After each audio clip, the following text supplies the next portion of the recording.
And welcome to your next after school special. Only this one's just a little bit late, but that works out really well because we're talking about Ozobots, and we're talking about Ozobots during the week of Hour of Code.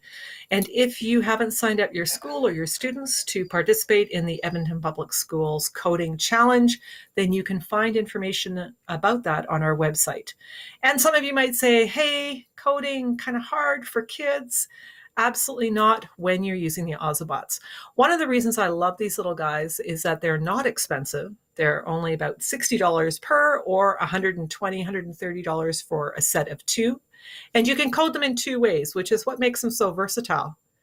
With little ones or with older ones, you code simply by drawing lines on paper. And let me grab my red marker right there because I lost that one.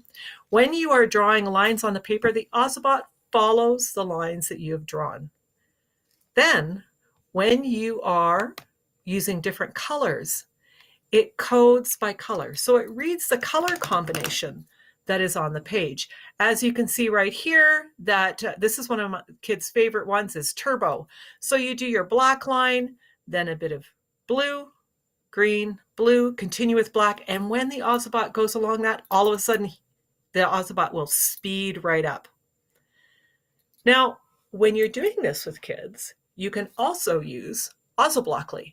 So for older kids, Ozoblockly is an app on the iPad, and it is a drop block coding app that you can use then to make your Ozobot do all kinds of different things. And you can code it even on a Chromebook. So using a Chromebook and going to Ozoblockly, you can still code your Ozobots. And then you're going to say to me, well, how does this work with kids? One of the favorite things that I have done with students is to have them do a fairy tale. So they may retell a fractured fairy tale, or they may say their own fairy tale. And as they draw it on the paper and put in their little trees or little houses or whatever it might be, then as the Ozobot follows, they've coded the Ozobot. For example, Little Red Riding Hood's always a really great one. As Little Red Riding Hood gets to the forest, she could slow down. As the wolf jumps out, she could speed up to run away. As well, people have used it for doing math, area, perimeter. There's many, many different ways that you can use Ozobots. How can you find us out? Well, first of all, you can go to the Ozobot site.